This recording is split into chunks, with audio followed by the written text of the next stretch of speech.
Pada tahun 2004, saat itu masih zaman anak-anak pemuda masih suka bermain pada malam hari selepas sholat maghrib. Cukup indah pada masanya dan tidak bisa dibeli dengan apapun.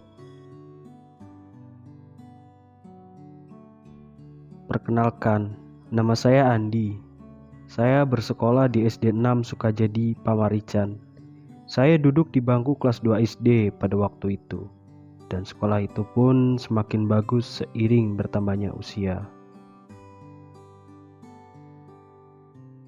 Saya mempunyai satu saudara laki-laki yang masih berumur 3 tahun dan hobinya hampir sama, yaitu menggambar horor.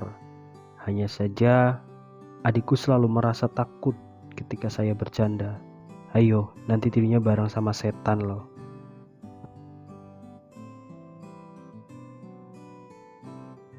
Ketika azan maghrib, saya selalu bersemangat untuk ke masjid. Memang benar, pada waktu zaman dahulu, pergi ke masjid hanyalah untuk bisa bertemu dan bermain bersama kawan-kawan di usia 6 tahunku dulu.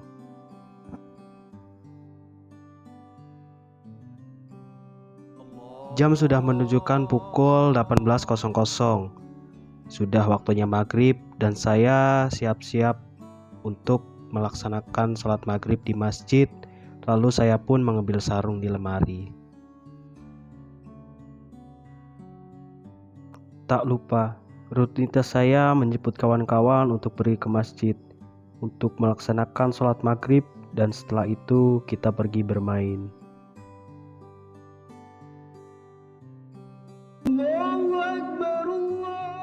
Di masjid, saya langsung mengambil wudhu, ikut melaksanakan sholat maghrib berjamaah karena suara qomat sudah dikumandangkan. Lalu sholat berjamaah dipimpin oleh Bapak Kiai Ahmad.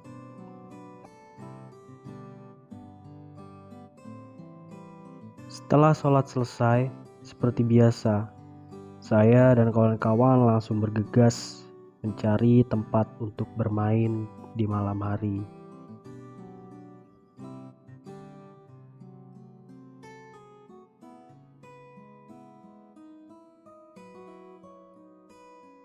Tak jauh dari masjid, kami menemukan tempat terbaik untuk bermain petak umpet.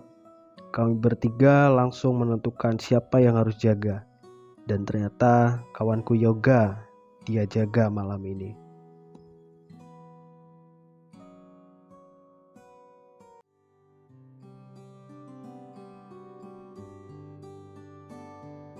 Saya dan satu kawanku langsung berlari mencari tempat aman. Saya bingung mencari tempat yang susah untuk ditemukan. Lalu saya melihat ada pohon keramat yang usianya lebih dari 200 tahun. Konon pohon itu sering menyesatkan warga sekitar dan ketika malam Jumat tiba, pohon itu sering mengeluarkan aroma busuk.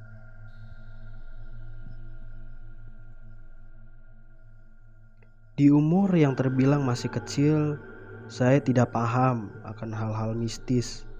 Lalu saya pun melanjutkan untuk bersembunyi di bawah seramnya pohon beringin tersebut.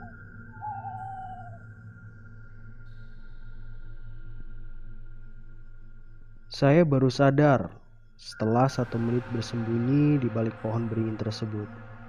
Ada sekali banyak macam bau yang tercium. Dari mulai amis, bangkai, sampai bau gosong.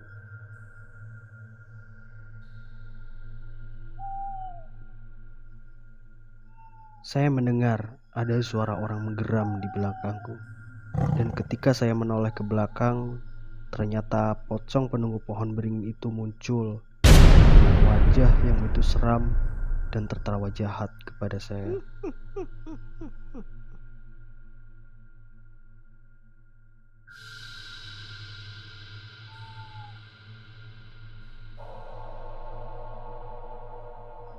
Seketika saya pingsan dan terbangun sudah berada di kamar tidur rumah saya.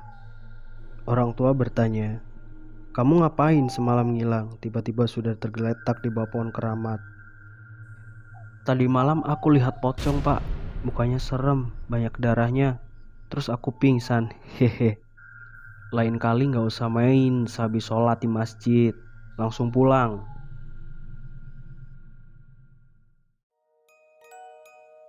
Sejak kejadian itu, saya kapok. Tak pernah berani bermain di malam hari.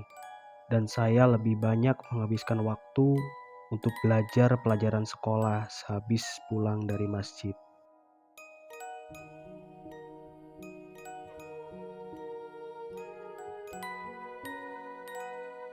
Oke, mungkin sekian dulu cerita bergambar kali ini.